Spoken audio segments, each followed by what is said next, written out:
E eu fico até me perguntando se você tivesse 38, você iria querer se relacionar com ele, com a maturidade que você ia ter, ou se ele consegue só se relacionar com pessoas mais novas, que ele já disse que ele se relaciona, por causa do grau de maturidade dele. Joguei a bomba aqui. Você já se auto-sabotou? Vive em relacionamentos complicados? Segue entre tapas e beijos com a sua família? Já esteve perdido em algum momento na sua carreira? Você não está sozinho. Em Psicologia Sincera, eu, Ana Luísa, E eu, Ana Tereza, vamos comentar os mais diversos assuntos do nosso cotidiano, sempre com uma opinião sincera. pode ser que você se identifique ou não com as nossas análises e reflexões. Mas aí você vê se a carapuça serviu.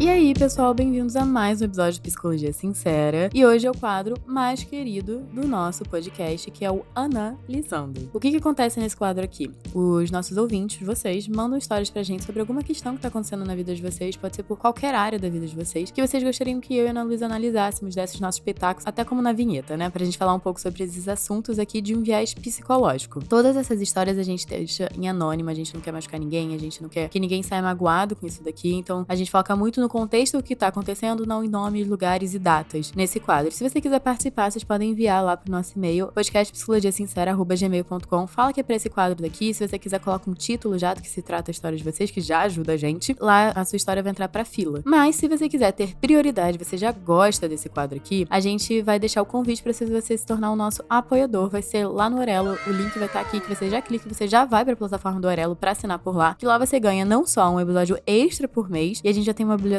cheia de episódios lá pra você maratonar, totalmente exclusivos, nunca publicados antes. Além de você ter um código lá, que a gente tem os nossos acordos ali com os nossos apoiadores, que vocês têm prioridades na hora de vocês mandarem histórias. E aí, se você quiser e tiver interesse, quiser super ajudar esse podcast, que faz super diferença pra gente, entra lá e se torna um apoiador sincero do nosso podcast. E lembrando, antes da gente ir pra nossa primeira história, que vocês enviam muitas histórias de relacionamentos, né? Até por isso que esse é um tema tão recorrente aqui no nosso podcast. E nosso e-mail tá sempre aberto pra esse tema ou qualquer outro que vocês quiserem enviar, mas só reforçando também que vocês podem enviar histórias sobre o tema que vocês quiserem, né? Pode ser sobre a relação de vocês amorosa, pode ser sobre família, pode ser sobre alguma questão, por exemplo, com ansiedade, alguma questão de trabalho. Então, esse quadro não se limita a esse tema de relacionamento, e aí fica o convite também pra quem tiver alguma questão para além disso também, queira compartilhar, a gente usar aqui pra fazer nossas análises, trazer alguma teoria, trazer alguma explicação às vezes sobre alguma emoção ou ansiedade, né, que a gente já falou também sobre isso nesse quadro. Fica o convite pra vocês enviarem pra gente lá no podcast psicologiasincera@gmail.com para vocês poderem participar desse quadro. Então, pessoal, bora de primeira história? Bora de primeira história.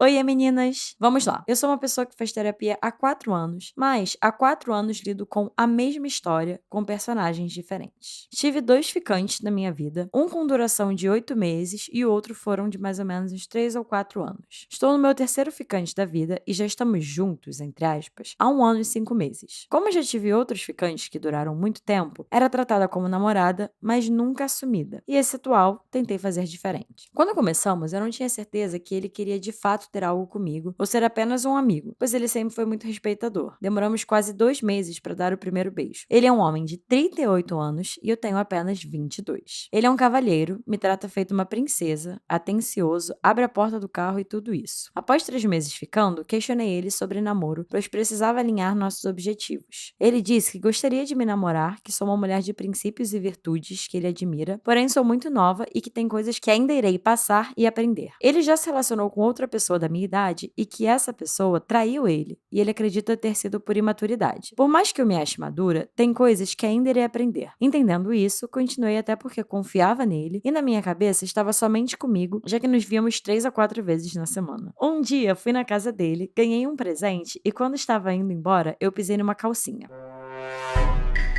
Com isso, disse a ele que não gostaria de continuar com a relação, porque da mesma forma que ele tinha o direito de ficar com qualquer pessoa, eu também tinha o direito de decidir permanecer ou não em situações que me deixam confortáveis ou não. E depois desse episódio, eu não me senti respeitada e extremamente desconfortável. Ele se desculpou e disse que entendia. Me rodeou algumas semanas e acabamos voltando. Infelizmente, eu já comecei a ficar insegura, perdendo a confiança aos poucos. Até que depois de alguns meses, descobri que ele havia feito viagens, que muitas vezes ele me contava como experiências, com a mesma moça da calcinha. Passei um tempo pensando sobre o assunto, até descobrir que ele passou um fim de semana inteiro com ela e decidi terminar alegando que novamente não estava bem com a situação e que gostaria de estar num relacionamento. Novamente, depois de semanas, ele disse que já não estava mais com ela, que me entendia e que era eu de quem ele gostava. De novo, me rodeou e voltei. Ontem estávamos juntos e ele disse que ia viajar. Questionei pra onde e ele disse que era segredo. Insisti, mas ele não me disse. Depois disso, me senti extremamente mal porque imaginei que estaria viajando com alguma mulher e fiquei diferente. Não queria que ele me tocasse. Ele percebeu e mandou mensagem questionando se havia acontecido algo. Eu disse que fiquei incomodada com a situação da viagem e ele disse que não era uma viagem longa, mas que visitaria uma prefeitura em pleno domingo aqui próxima. Me senti uma boba por ter sentido tudo isso, mas ao mesmo tempo eu fico pensando, poxa, eu só estou insegura assim porque ele me deixou insegura assim. Enfim, não sei por onde organizar meus pensamentos e atitudes. Muita coisa nessa história, né? Uma coisa que eu tô me questionando muito é o questionamento que a gente muitas vezes faz aqui no podcast, que é o que fez você voltar? O que é que ele tá oferecendo nessa relação ou nessa dinâmica de relacionamento que te faz querer ter essa relação de volta? Porque muitas vezes você coloca limite e isso gera um estopim pra vocês terminarem, né? Pelo que eu vi aqui, isso é um padrão na relação. Você chega num limite numa situação, aí você coloca limite, porque são situações que estão sendo desrespeitosas com você e pro que você quer.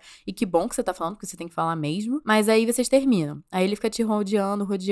Usa estratégias do tipo falar que você é única, que você sempre foi a mulher que ele queria. Te coloca muito no lugar da a escolhida, a única. Que eu acho que muitas mulheres querem estar nessa posição. E é isso que a gente espera, né? A gente espera que o príncipe encantado caia por amores pra gente e a gente seja a única pessoa na vida dele. Então eu sinto que há uma manipulação, até porque a gente tem que tomar muita atenção que ele tem 38 anos, você tem 22. É muito tempo de diferença de idade, né? É muito tempo e ele já vai sim partir de um local que ele vai ter mais poder na relação. Porque ele falou, né, que você precisava vivenciar ainda muita coisa e eu acho que você vai vivenciar muita coisa até os seus 38. E eu fico até me perguntando se você tivesse 38, você iria querer se relacionar com ele. Com a maturidade que você ia ter ou se ele consegue só se relacionar com pessoas mais novas, que ele já disse que ele se relaciona, por causa do grau de maturidade dele. Joguei a bomba aqui.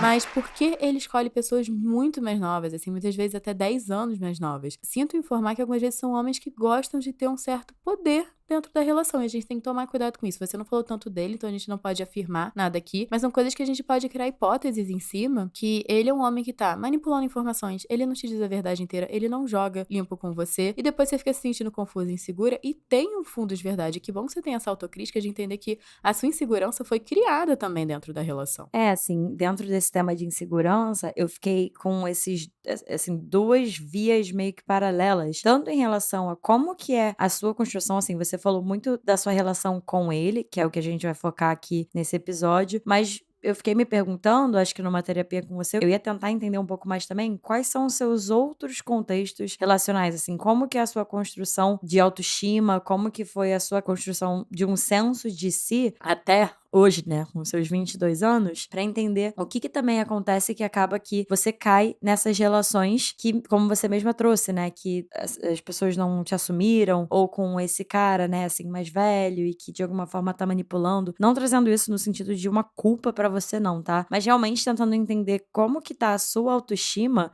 e se essas relações têm alguma coisa a ver com esse seu aspecto de si, de como que você se sente em relação a você, o que você acredita que você merece. Essa é uma via, assim. Só que, reforçando o que a Ana Teresa falou e o que você mesma falou, o que eu já acho muito importante, estrelinhas pra você, que insegurança tem muito essas duas vias, né? Tem algo que pode ser da pessoa em relação a uma coisa dela, uma questão dela, uma autoestima dela, um medo da pessoa de perder, enfim. Algo mais individual da pessoa, mas também tem as inseguranças que surgem de uma falta de segurança concreta que existe na relação em relação a uma falta de segurança que a outra pessoa te dá, né? Assim, é nítido quando numa relação, como a Ana Teresa falou, ele não joga limpo com você, ele te dá provas concretas, né, assim, de se sentir insegura em relação a ele. Então, eu acho importante a gente reforçar isso aqui, porque uma das coisas que frequentemente acaba acontecendo em relações de manipulação, e principalmente em relações que me parece que é a sua, né, assim, que ele é muito mais velho, então eu imagino que até, assim, acontece, né, em relações que uma pessoa é muito mais nova que a outra, a pessoa mais nova admira muitas vezes essa pessoa mais velha. Por isso que entra esse ponto que a Ana Teresa falou, de uma relação de poder, porque vocês não estão partindo do mesmo lugar. Vocês já não partem do mesmo lugar no quesito de gênero. Então, ele, por ser um homem e você uma mulher,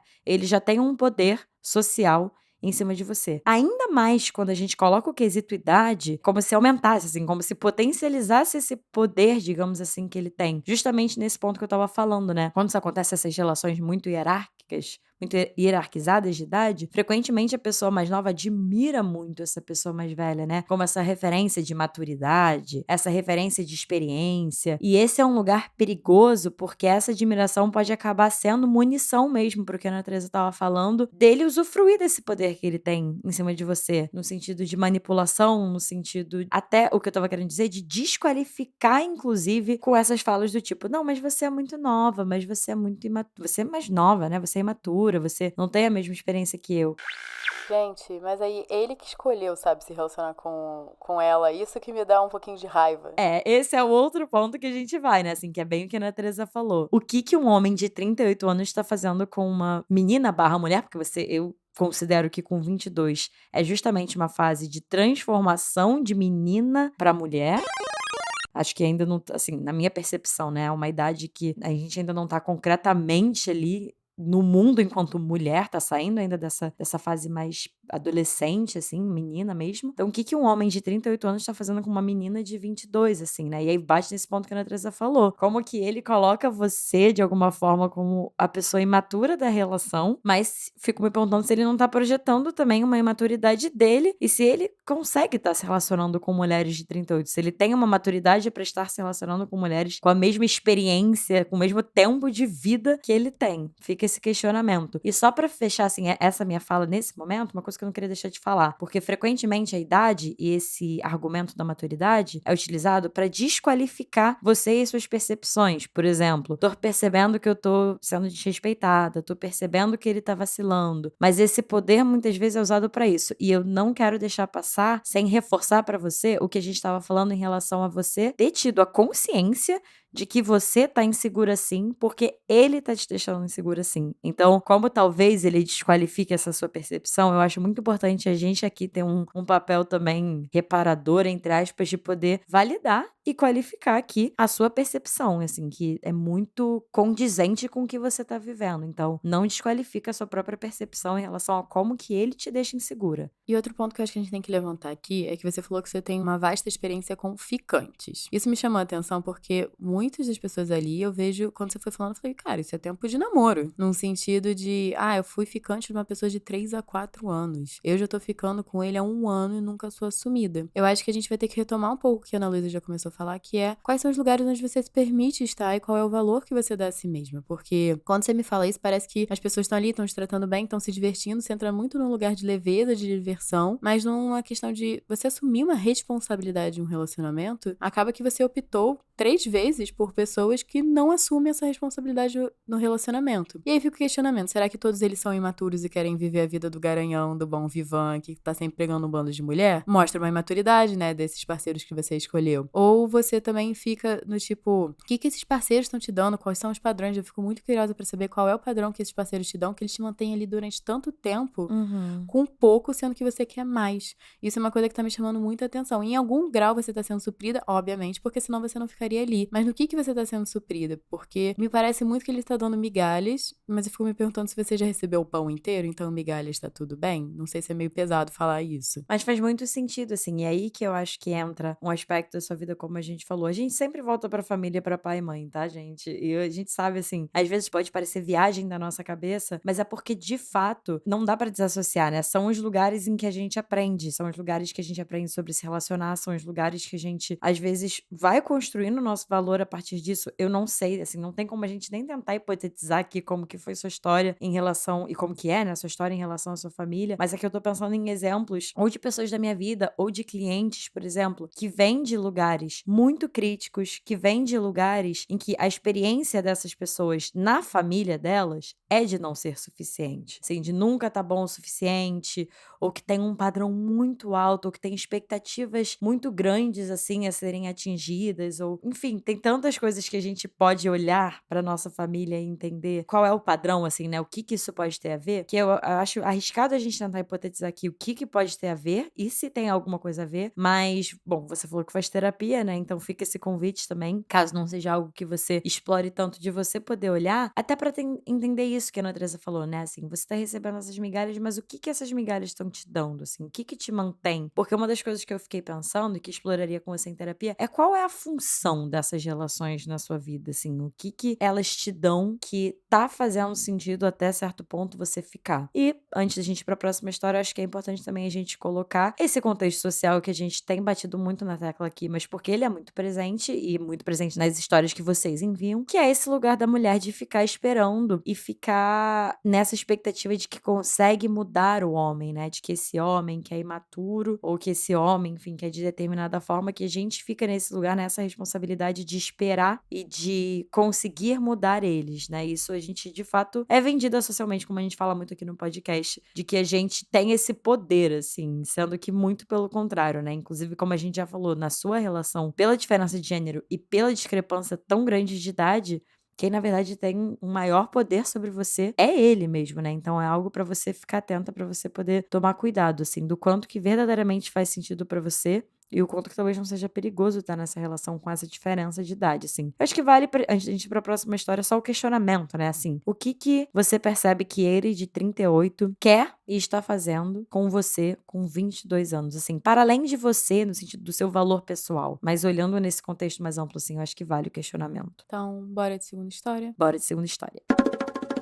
Oi meninas, tudo bem? Tenho 17 anos e estou no meu primeiro relacionamento há 1 ano e 5 meses com um cara de 20 anos. Nossa relação é cheia de altos e baixos desde o início. Ele sai pra balada e sem me avisar, já se encontrou com a ex em casa de amigos e não tem consideração e nem responsabilidade afetiva comigo. Já terminamos 4 vezes devido à interferência de outras pessoas e minha família não gosta mais dele há um bom tempo, onde não apoia mais essa relação, porém não se veem no direito de me proibir. Sinto que tenho uma dependência emocional, mesmo após os términos, sempre volto acreditando que ele vai mudar, mas ele nunca muda. Ele já conversou com outras meninas e eu já peguei conversas também. E quando eu brigo por isso, sou chamada de louca e de doente. Ele já me xingou em discussões, não me dá satisfações e me deixa de lado por amigos e futebol. Só tivemos aliança de namoro porque insisti. E, por tudo, eu preciso ficar cobrando. Me sinto cansada disso e não quero levar isso para sempre. Sei que preciso sair dessa relação, mas não consigo. Entre parênteses aqui. Existem diversas outras coisas, mas seria muito para comentar aqui. Acho que isso seja o suficiente para ter uma noção do que se passa. Gostaria de saber o ponto de vista de vocês. Obrigada pela atenção. Eu acho que a primeira coisa que me chamou a atenção agora nessa história, e eu não vou falar isso, assim, espero, ouvinte, que você não pegue isso como algo de desqualificação, e sim como algo de contexto mesmo, assim, que é a idade. Ela falou que tem 17 anos, a primeira ouvinte tinha 22, né? E eu fiquei pensando aqui, ouvindo vocês, assim, mais uma vez, né? Lembrando de pessoas da minha vida pessoal que eu conheço, que têm idades próximas, ou até clientes que eu já atendi que têm idades próximas. E eu fiquei pensando, não sei se você concorda, Ana Teresa, mas como me parece que nessa idade, a gente agora eu tô falando nós mulheres, né? Me parece que ainda estamos muito atreladas a justamente esse modelo, assim, esse molde de relacionamento idealizado, que a gente já falou aqui muito no podcast, que é um modelo de relacionamento que nos deixa muito vulnerável e suscetível a relacionamentos disfuncionais, relacionamentos tóxicos, relacionamentos em que a gente se vê nitidamente reproduzindo esses padrões de gênero, assim. Então, como eu falei, né? Você esperando ele mudar, esperando ele ser honesto com você, terminando e voltando, né? Nessa dinâmica de esperar talvez uma mudança da parte dele, ele não sendo tão honesto com você, você trouxe, né? Que tem uma dependência emocional. Isso são padrões muito clássicos, digamos assim, de gênero, né? Como a gente já falou muitas vezes aqui no podcast. E eu fiquei me perguntando agora, ouvindo as duas histórias, me deu esse estalo, assim, porque eu pensei, como eu falei, de outras pessoas que eu conheço e que me parece que nessa fase, assim, não sei se vai fazer sentido, mas é como se a realidade não tivesse batido na porta. Até fiquei pensando, vou compartilhar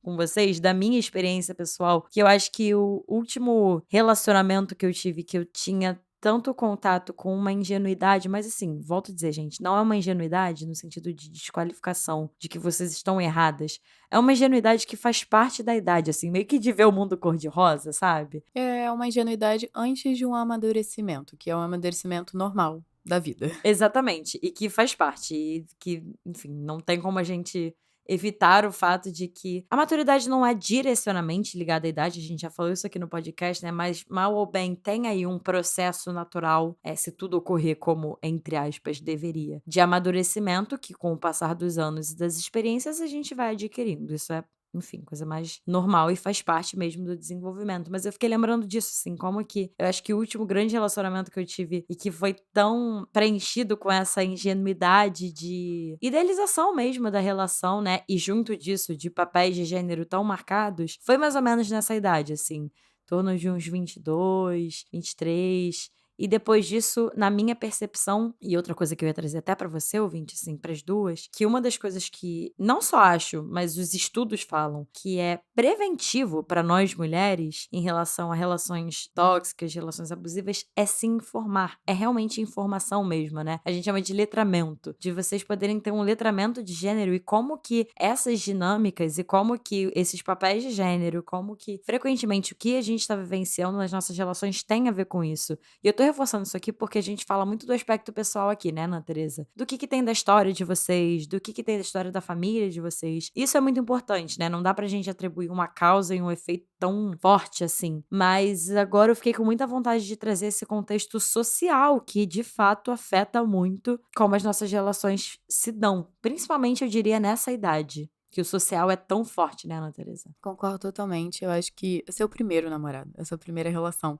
Você tá aprendendo até como você se relaciona com os outros. Então, é um processo ainda de muito autoconhecimento também, até de você entender o que você gosta, o que você não gosta, o que você tolera, o que você não tolera. É o seu primeiro contato. Então, não seja tão crítica com você também. Eu entendo que família, amigos estão aí pro seu melhor. E que bom que você tem uma rede de apoio boa o suficiente pra interferir, pra te dar auxílio, mas sem ser autoritária. Vamos botar dessa forma, porque eu acho que isso também mostra que na sua família tem relacionamentos ali um pouco saudáveis que se importam, mas também não interferem, porque sabem que você tem uma certa liberdade de escolha. Mas uma coisa que eu tô me perguntando muito com a sua história, gente, é por que esse garoto tá namorando você?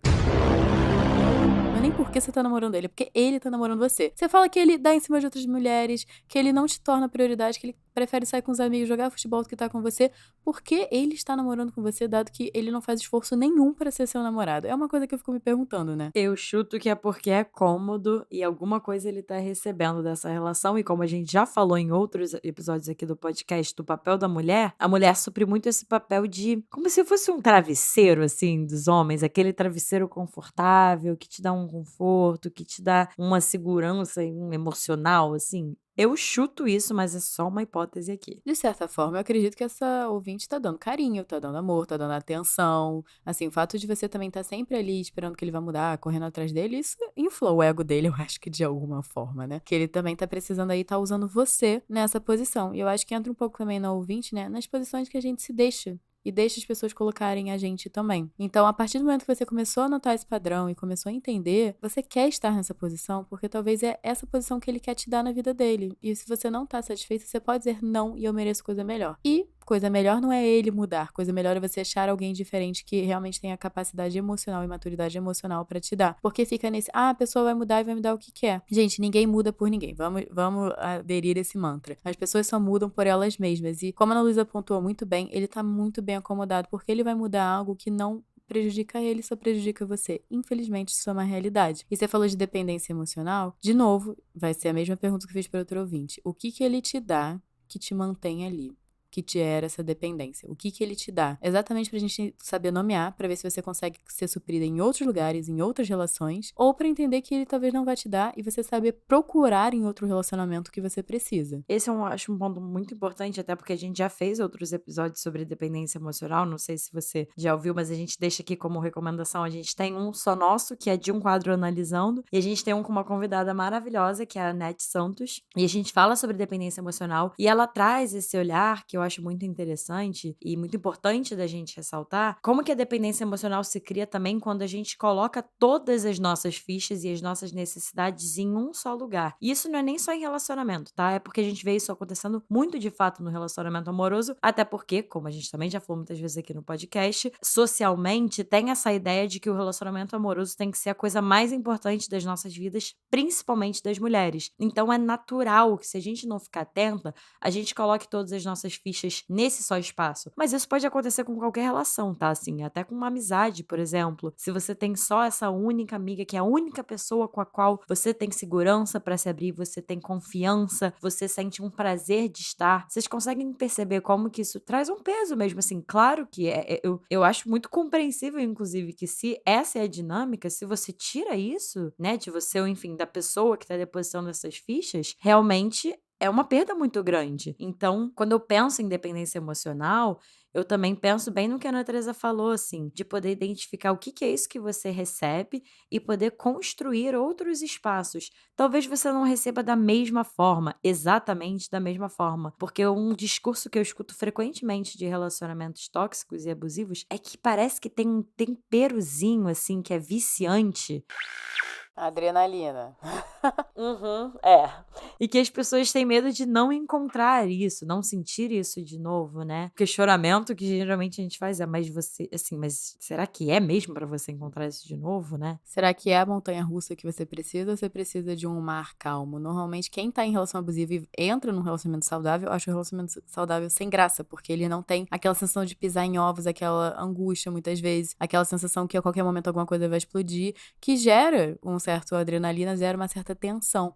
Mas a gente saber nomear essas coisas como talvez algo problemático, não algo positivo. Exatamente, mas esse eu acho que é um ponto muito importante, assim. Você falou que sabe que precisa sair dessa relação, mas não consegue. A gente geralmente não entra aqui no podcast nesse lugar de dar conselho, de, assim, direcionar vocês. Mas agora tá me dando muita vontade de te incentivar a, de fato, buscar esses outros espaços, assim. Não necessariamente de relações amorosas, mas de uma rede. Não sei como que é a sua rede, não sei. Você não tem tanto essa rede no sentido de amizade, de outras relações que você pode contar. Eu acho que esse seria, assim, meu maior incentivo de poder construir essa rede, justamente pra não ficar dependendo e jogando tantas das suas fichas nisso, né? Até porque uma coisa que eu também já percebi, não sei se é o seu caso e nem da primeira ouvinte, mas vou dar um exemplo e aí vocês veem se faz sentido pra vocês. Uma vez eu vi uma pessoa que ela ficava muito nessa dependência emocional, assim, suprindo a vida dela, porque realmente tinha uma falta que ela tinha em outros aspectos da vida dela e que a função daquela relação, de alguma forma, era suprir. Então era como se a angústia da relação, mesmo que fosse angustiante, ela era menor do que a angústia do vazio, né? Assim, fora daquela relação do vazio em relação à própria vida. Então, poder também construir isso, construir o seu próprio projeto, projeto, eu digo assim, das coisas que você quer pra sua vida, assim, você com você mesma, e poder ir suprindo isso para além da relação, acho que também é uma boa forma de prevenir, de alguma forma, essa dependência, né? Todos nós estamos sujeitos a cairmos numa relação que a gente fique dependente emocionalmente, não é tão simples, não tem uma receita de bolo, mas acho que essa é uma boa forma de, pelo menos, cuidar desse espaço. E pra fechar, assim, eu só queria pontuar duas coisas que me chamaram a atenção também na sua história. Primeiro, quando você fala que ele já te xingou em discussões. É muito importante a gente colocar aqui que isso é uma forma de violência, assim, violência verbal, né? Fiquei pensando também como que são os seus limites, como que é o tema, inclusive, limites na relação de vocês, e que é parecido da primeira história, assim, não sei se tem alguma dinâmica de poder aí também, mas que geralmente quando existe, os nossos limites, eles ficam muito turvos nas relações, assim, eles geralmente não são muito respeitados, a gente mesmo às vezes não respeita nossos próprios limites, mas isso é uma coisa que me chamou a atenção e que eu não queria deixar de colocar. E por fim, assim, mais uma pergunta que qualquer outra coisa que eu questionaria com você em terapia, que é, assim, quando você se escuta, quando você escutou a gente lendo a sua história aqui, o que que você foi sentindo, assim? Como que você se sente estando com uma pessoa, por exemplo, que sai pra balada e sem te avisar, que já se encontrou com a ex na casa de amigos e também não te avisou, que não tem essa consideração e responsabilidade, assim, como que você se sente e o que que você pensa, assim? Parece tão simples, mas eu não sei se você já se fez essa pergunta tão simples assim e se conectou profundamente com o que te traz, assim, com como que é pra você perceber que você tá nessa relação. Acho que esse é um bom primeiro passo, não sei se você tá em terapia, mas de você poder explorar isso e ver o que você quer em relação a essa relação e em relação à sua vida.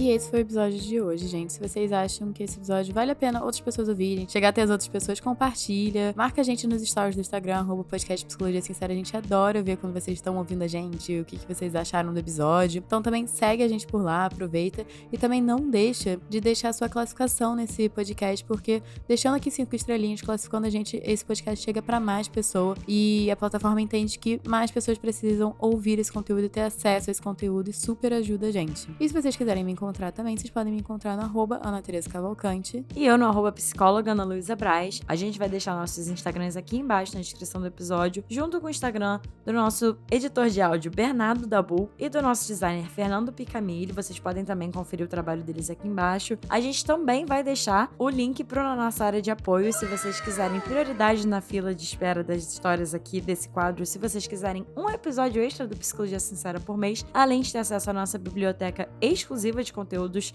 que nunca foi publicado em nenhum outro lugar além da nossa área de apoiador. A gente vai deixar também aqui embaixo, é outra plataforma, é a plataforma do Orelo, e aí vocês só clicarem no link aqui, irem lá se inscrever. E é isso, gente, um beijo e até o próximo episódio.